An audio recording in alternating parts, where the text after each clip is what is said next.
গুমনামি বাবার DNA test দিতে নারাজ কেন্দ্র। এই তথ্য প্রকাশ্যে এলে অশান্তি হতে পারে, দেশ এবং বিদেশের সম্পর্ক বিনষ্ট হতে পারে। আরটিআই এর জবাব কেন্দ্রের। তবে কি গুমনামি বাবাই নেতাজি? আসুন আজকের এই ভিডিওতে বেশ কিছু অজানা তথ্য জেনে নিই। গুমনামি বাবার মৃত্যুর পরে তার কয়েকটি দাঁত পাওয়া গিয়েছিল রামভবন থেকে। সেই দাঁতের ডিএনএ টেস্ট করার জন্য পাঠানো হয়েছিল ভারত সরকারের CFSL ল্যাবরেটরিতে। সেটি করা হয়েছিল কলকাতায় সেন্ট্রাল ফরেন্সিক সায়েন্স ল্যাবরেটরিতে। নেতাজির মৃত্যু রহস্যের সঙ্গে ভীষণভাবে জড়িয়ে রয়েছে এই গুমনামি বাবার নাম। নেতাজির মৃত্যু নিয়ে যেমন রহস্য রয়েছে, গুমনামি বাবা কে ছিলেন তা নিয়েও রহস্যের জট কিছু কম নয়। কে এই গুমনামি বাবা তা নিয়ে বিস্তর জট রয়েছে। নেতাজির মৃত্যু রহস্য অনুসন্ধান করতে গিয়ে মুখার্জি কমিশন বেশ কিছু তথ্য আমাদের সামনে তুলে ধরেছেন। সেই মুখার্জি কমিশনের তদারকিতে এই গুমনামি বাবার ডিএনএ টেস্ট করা হয়েছিল। গুমনামি বাবার মৃত্যুর পরে তার যে দাঁত পাওয়া গিয়েছিল সেখান থেকেই ডিএনএ টেস্ট করানোর জন্য পাঠানো হয়েছিল ভারত সরকারের ল্যাবরেটরিতে। গুমনামি বাবার ওই ডিএনএ টেস্টের ইলেকট্রোফেরোগ্রাম রিপোর্ট চেয়ে আরটিআই করেছিলেন সায়ক সেন নামে এক ব্যক্তি। তাতে সম্প্রতি তাকে একটি জবাব দেওয়া হয়েছে। সায়ক বাবুর দাবি, সেখানে বলা হয়েছে গুমনামি বাবার ইলেকট্রোফেরোগ্রামটি যদি প্রকাশ্যে আসে তাহলে দেশের জাতীয় ও আন্তর্জাতিক সম্পর্কের ওপর তার প্রভাব পড়বে এবং ভারতে হিংসা ছড়িয়ে পড়তে পারে। কি এই ইলেকট্রোফেরোগ্রাম রিপোর্ট? ইলেকট্রোফেরোগ্রাম হলো এমন একটি প্রক্রিয়া যা দেখে ডিএনএ টেস্টের বিশেষজ্ঞরা সহজেই বুঝতে পারেন ওই দুটি ডিএনএ একই কিনা, ওই দুটি ডিএনএ নমুনা মিলছে কিনা তাও বোঝা যায় এই টেস্টের মাধ্যমে। কলকাতা ও হায়দ্রাবাদের ল্যাবরেটরিতে সেই ডিএনএ পরীক্ষা করা হয়েছিল। হায়দ্রাবাদের ল্যাবরেটরির রিপোর্টে বলা হয়েছিল সেটি থেকে চূড়ান্ত কিছু নির্ধারণ করা যাচ্ছে না।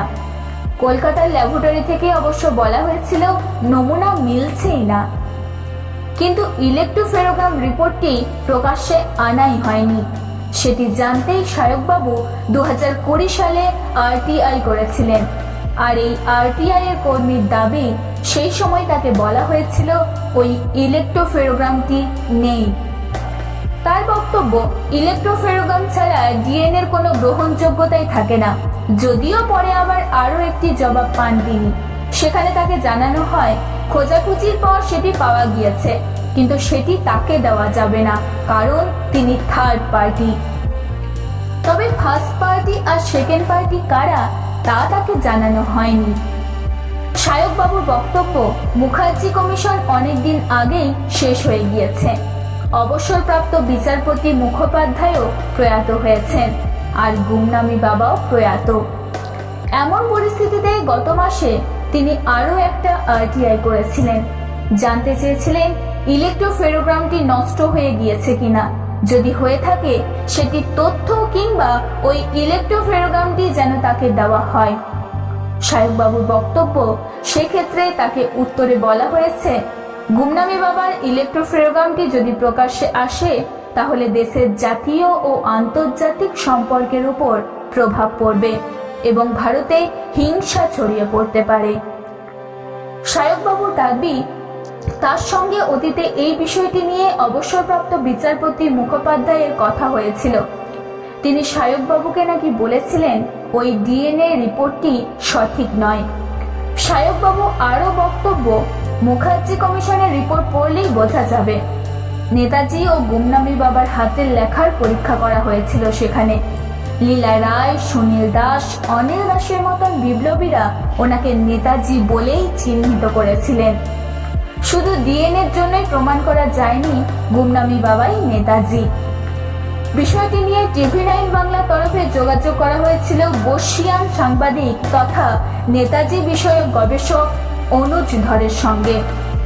তিনি বলেন, গুমনামি বাবার বিষয়টি জাস্টিস মুখার্জি খুব গুরুত্ব দিয়ে দেখছেন। ডিএনএ ও হাতের লেখা সরকারি রিপোর্ট যে এসেছিল সেটি নেগেটিভ। কিন্তু তার সন্দেহ ছিল এই রিপোর্টগুলিতে তথ্য বিকৃত করা হয়েছিল। তিনি এই কথা আমাকে অনেকবার বলেছিলেন বলেই তিনি জানিয়েছিলেন।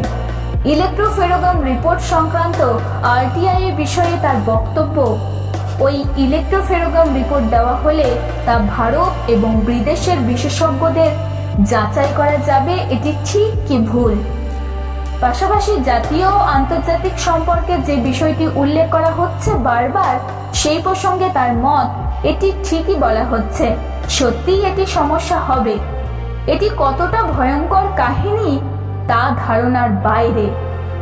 নেতাজি 1947 সাল থেকে যাকে মৃত বলে দাবি করা হয়েছে এতদিন, তিনি জীবিত ছিলেন, তিনি ভারতেই ছিলেন।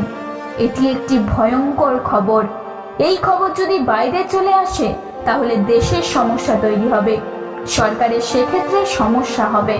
তা জানতে এই রিপোর্ট ভুল সে কথাই ভারত সরকার জানিয়েছিল।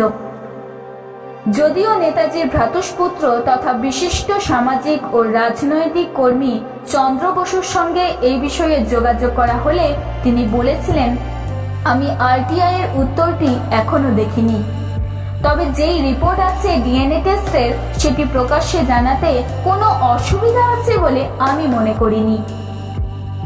ওটি তো বৈজ্ঞানিকভাবে ডিএনএ টেস্ট করা হয়েছিল, আমি তো শুনেছিলাম ডিএনএ টেস্ট নেগেটিভ এসেছে, তাহলে সেটা প্রকাশ করতে সমস্যা কোথায়? তিনি এটাকে কোনো সমস্যা আছে বলে মনে করেন না। রেনকোজি মন্দিরে যে অস্থি রাখা হয়েছিল তা পরীক্ষার জন্য নেতাজির পরিবারের অনেকেই নমুনা দিয়েছিলেন। গুমনামি বাবার দাঁতের সঙ্গেও ডিএনএ টেস্টের রিপোর্ট মিলেছিল হয়তো, কিন্তু সেটা প্রকাশ্যে আনা হয়নি। গুমনামি বাবার দাঁতের সঙ্গে ডিএনএ টেস্টও করানো হয়েছিল, সেই রিপোর্টটি নেগেটিভ এসেছিল, সেটাই সবার সামনে তুলে ধরা হয়েছিল। নেতাজির সঙ্গে তার কোনো মিলই পাওয়া যায়নি, সেটাও বলা হয়েছিল।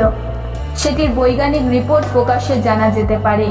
রিপোর্ট তো জানাই আছে নেগেটিভ, তাহলে এই নেগেটিভ রিপোর্ট কিভাবে এলো তা জানতে অসুবিধা কোথায়? এটা সরকারই বলতে পারবে কেন এটি প্রকাশ্যে আনা হচ্ছে না। নেতাজির সঙ্গে ওনার কোনো সম্পর্ক নেই, তার জাস্টিস মুখার্জি তার রিপোর্টে উল্লেখ করেছেন।